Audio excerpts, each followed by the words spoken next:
начале 2000-х годов, когда мне тоже было несколько предложений переехать в другие регионы на руководящую должность. Я тогда сам и говорил, что я как-то дал слово, обещание и президенту, и министру Асхату Ахметовичу, что одной из серьезных задач это стоит сегодня именно преодолеть, переломить ситуацию, которая была.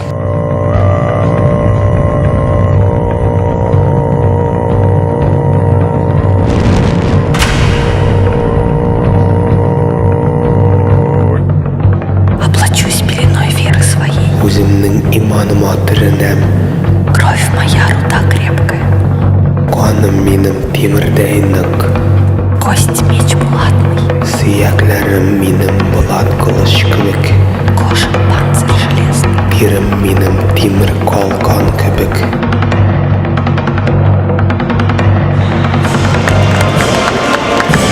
Президент Женского боевого клуба «Динамо» национальный Ринат Захиевич Тимирзянов.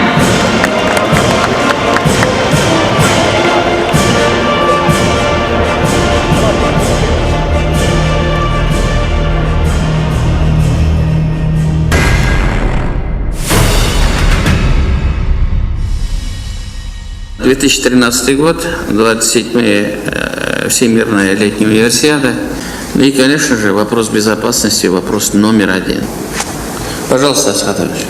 Сегодня надо признать, существует целый ряд негативных факторов, указывающих на существование террористической угрозы в Республике Татарстан. С учетом этих обстоятельств, состояние дел на объектах универсиады, безусловно, является предметом самого пристального внимания и постоянного контроля со стороны правоохранительных органов республики.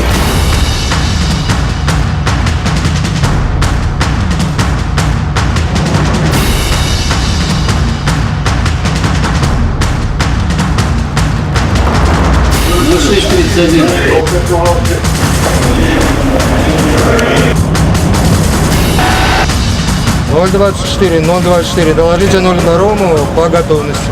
На прием 024. Товарищ министр, 02 прибыл на место происшествия.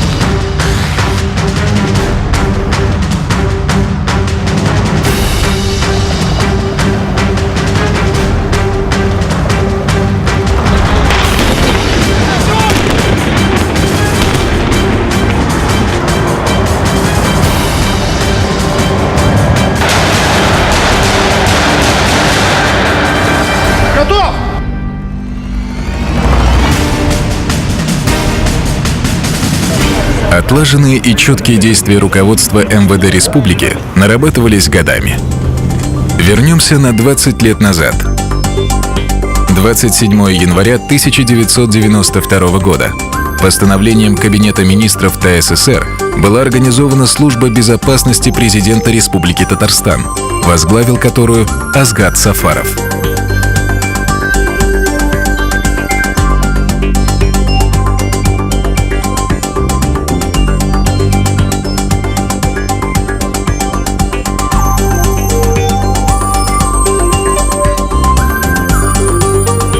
Именно в тот период и началось становление этого результативного и долголетнего тандема Сафаров-Тимирзянов. Человек моментальной реакции на происходящее. И умение его быстро пустить в нужное русло работу личного состава, да?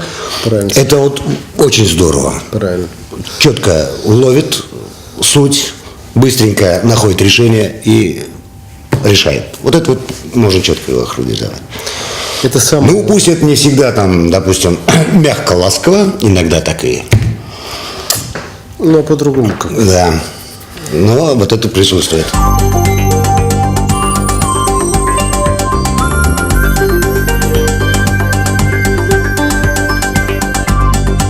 Сила тандема Сафаров-Тимирзянов в том, что, опять-таки, Тимирзянов, он четкий системщик. Сила в том, что, знаете, идей бывает много блестящих, да, но если не находится реализатор, то они просто, их нет, они умирают, эти идеи. А сила Тимирзянова, этого человека-трудоголика с системным видением, что он тактически все будет четко выстраивать и обязательно будет стремиться прийти к тому результату, который они закладывали в эту идею. 10 июня 1998 года. На пост министра внутренних дел Республики Татарстан приходит Азгат Сафаров. Его первым заместителем и начальником криминальной милиции назначается Ринат Тимирзянов. Мы все помним, как тяжело начиналась вторая чеченская кампания. Очень тяжело.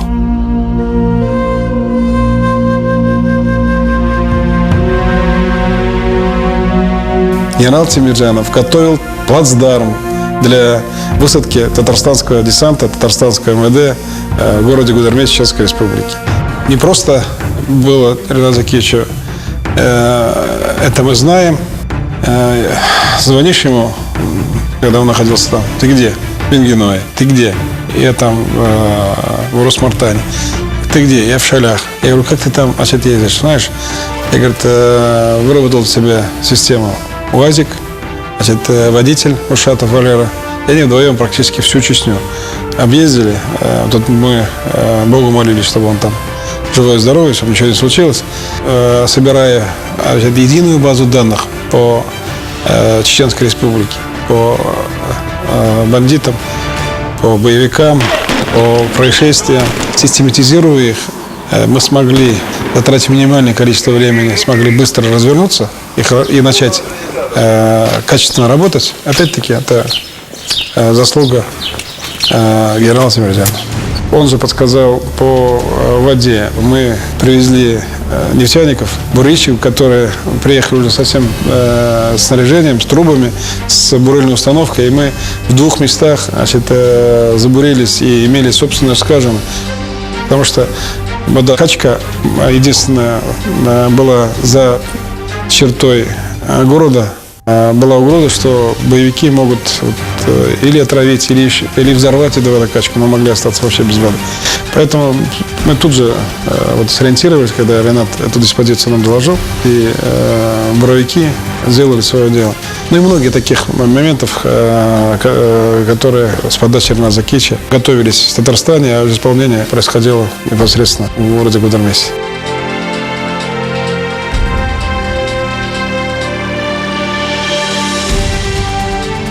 Все командировки Рената Закича – это не просто поездка на смену личного состава, учитывая, что именно его бойцы САБРы находились на самых таких опасных участках. Это очень опасно, это очень трудно, это какая-нибудь дыра, это решение самых трудных задач. Вылезешь, ты в ту сторону сразу попадешь под обстрел. Тут вертолет садился, выкидывал и сразу улетал, потому что он даже не садился, он зависал, скидывали людей, закидывали, кто оттуда, и сразу улетал, потому что постоянно сопку эту, боевики обстреливали.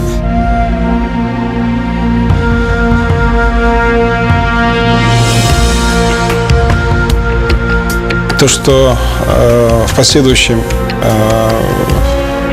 с минимальными потерями вторая чеченская закончилась, это в какой-то степени и, если не сказать большего, и заслуга Министерства внутренних дел, лично генерала Тимирзянова.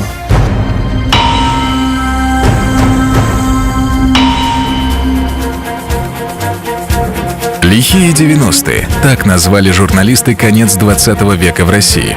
Бесконечные митинги, националистические движения, хаос. Дай волю страстям, и Республика Татарстан могла бы стать еще одной горячей точкой. К этому следует добавить разгул преступных группировок по всей стране, в том числе и в Татарстане, где обстановка накалилась до такой степени, что пора было применять крайние меры и каленым железом выжигать организованную преступность.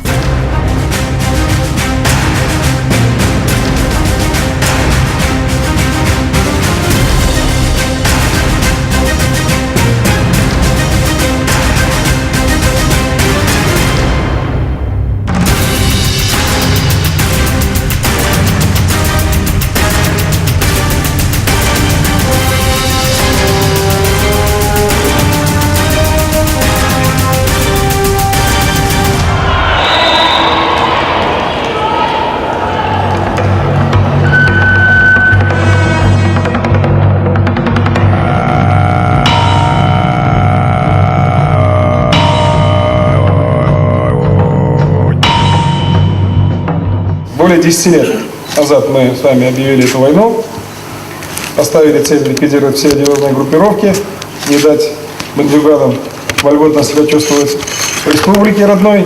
Слово мы держим. Ну, во-первых, надо начать с того, что была очень серьезная политическая воля руководства республики, включая первого президента нашего, да, Дмитрия Шариповича, это его и жесткая установка, и жесткие требования в этом направлении, и потом поддержка, глобальная такая поддержка именно во всех начинаниях. Во-вторых, это, наверное, консолидированность всей правоохранительной системы республики, начиная от прокуратуры, там, суд, ну, если начинать с низов, то есть основа начала работы, это, конечно, милиция сначала, да, потом прокуратура, свою бытность, сейчас плюс Следственный комитет при прокуратуре, ФСБ, и завершая, значит, пирамидой судебной системы.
Этих судим, этих продолжаем сажать, и тут же идет третья волна молодняка.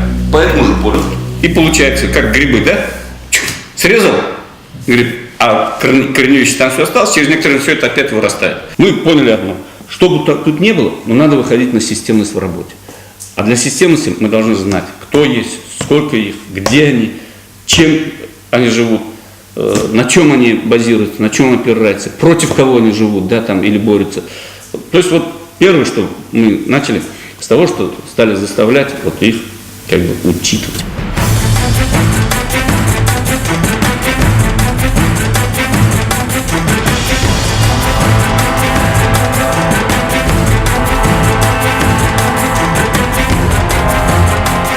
Это вот на эту систему мы стали выходить, в принципе, в 99 году. Это, во-первых, то, что мы пошли по пути, что сначала надо всех их учесть. То есть, грубо сказать, как в том мультфильме в каком-то. Вот. И меня сосчитали.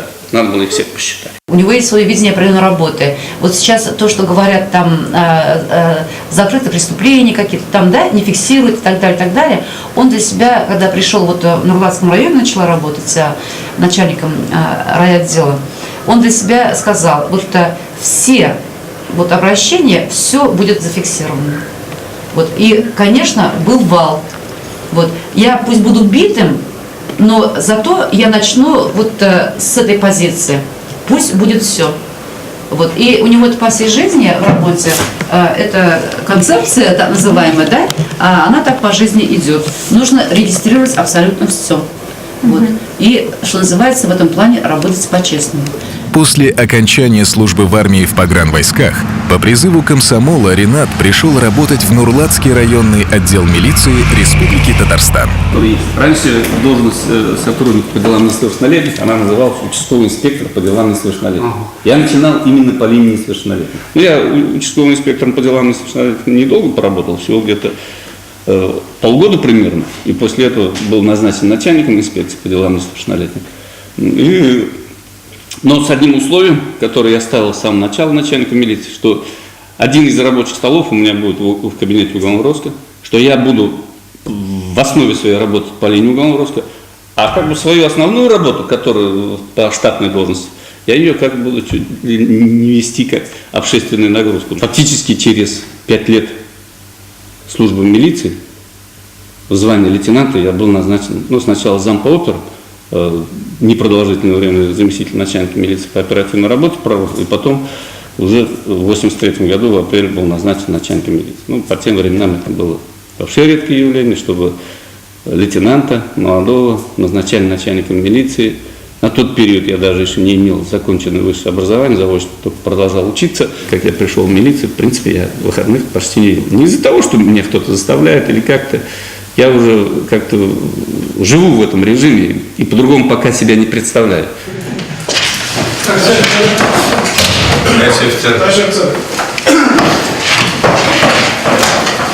А вот стоит немножко квалифицированнее, профессиональнее идти последовательно, настойчиво отрабатывать информацию, видите, результаты получаются.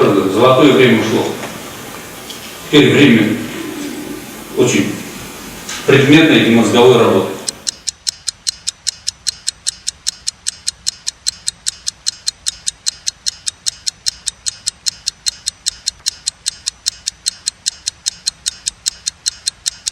Большое внимание Министерства внутренних дел по республике уделяется раскрытию преступлений прошлых лет. Активный член УПГ, он, говорят, там за ним шла молодежь, вот начальник. И потом надо сопоставить хронологию, когда там у нас примерно убийство там было, вот исходя из всех показаний.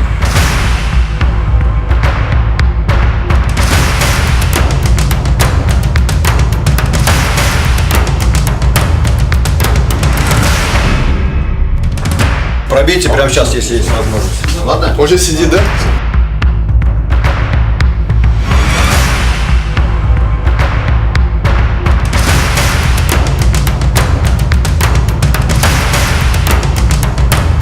Вопросы? Все, вперед. Работа.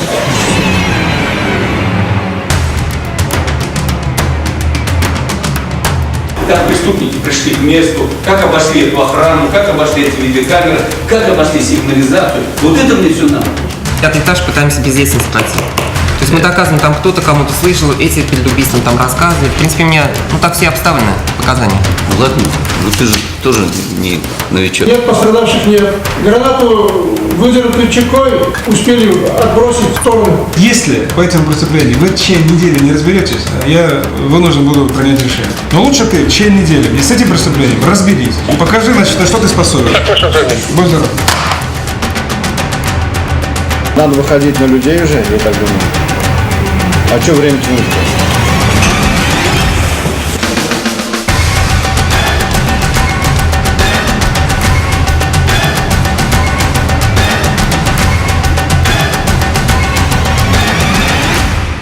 Они должны видеть, сколько человек пострадало из-за этого, сколько коммерсантов пострадало, сколько чиновников пострадало.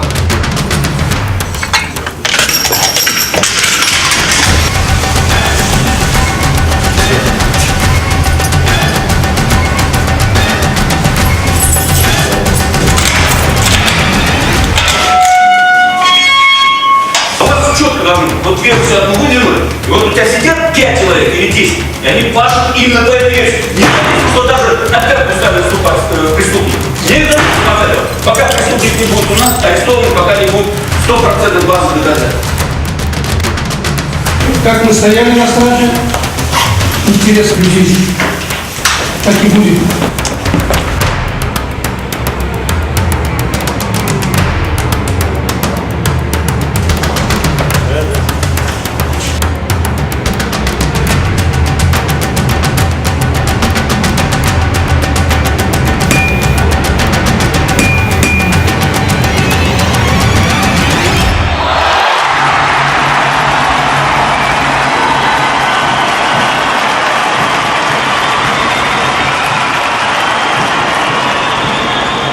Я должна сказать вот Асад Ахметовичу огромное спасибо. У мужа очень непростой характер, но он очень непростой характер. Но вот это тот самый тандем, который дает такую прекрасную результативность. За высокий уровень профессионализма, проявленный при исполнении служебного долга, награжден Темирзянов Ринат Закиевич, первый заместитель министра внутренних дел по Республике Татарстан, начальник криминальной милиции, генерал-майор милиции.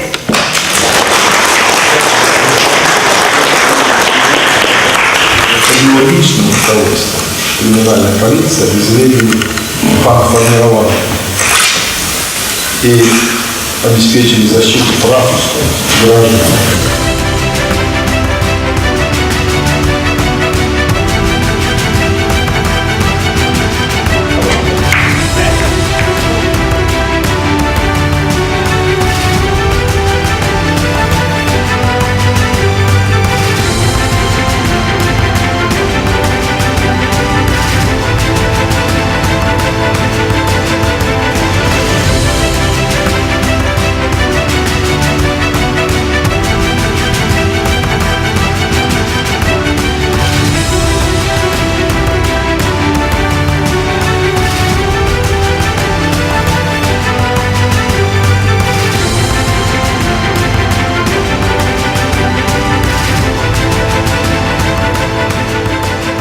В принципе, наша МВД Республики Татарстан – это всегда впереди, ну, как флаг для всей России. Все новшества, которые вводятся сначала здесь, а потом уже начинают практиковаться в России.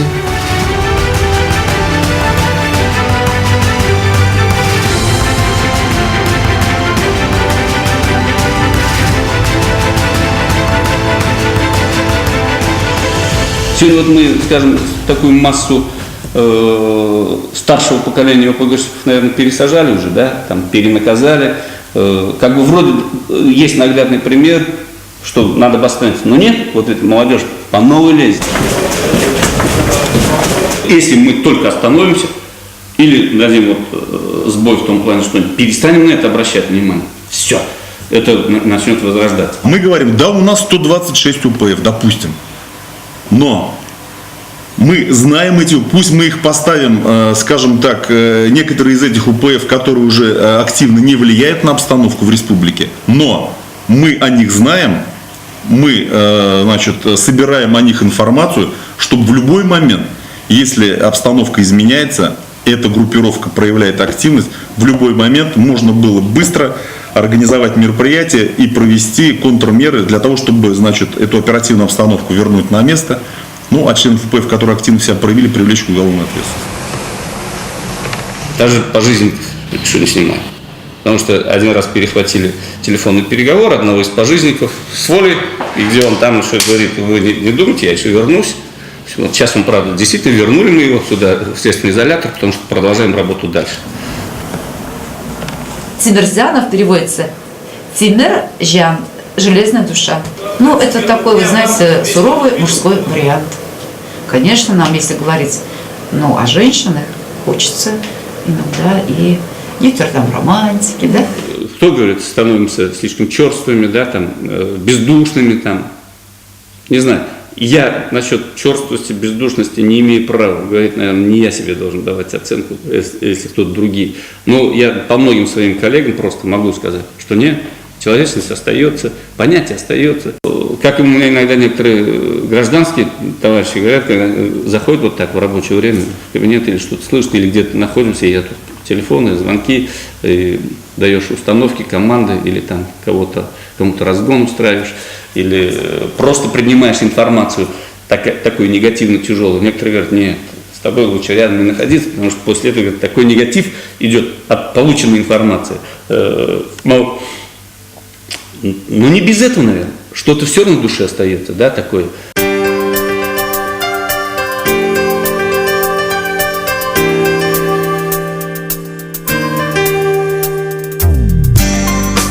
Те задачи, которые лично передо мной ставились, перед коллективом, как криминальной милиции, так и всей системы, не только МВД, но и правоохранительной, они были решены, но, как всегда мы говорим, что этот вопрос, он не такой. Раз и навсегда решили невозможно. Эти вопросы, в конечном итоге, абсолютно я не один решал коллектив в целом под руководством всего командного состава министерства и под руководством именно и первых лиц республики. То есть это никак нельзя сказать, что это решение в лице одного человека. И поэтому от того, что я уезжаю, я думаю, никак обстановка не поменяется, не ухудшится, так как есть достойные люди, которые остались здесь работать, есть хорошие школы, хорошие наработки. Все это будет просто достойно продолжено. в Барнауле.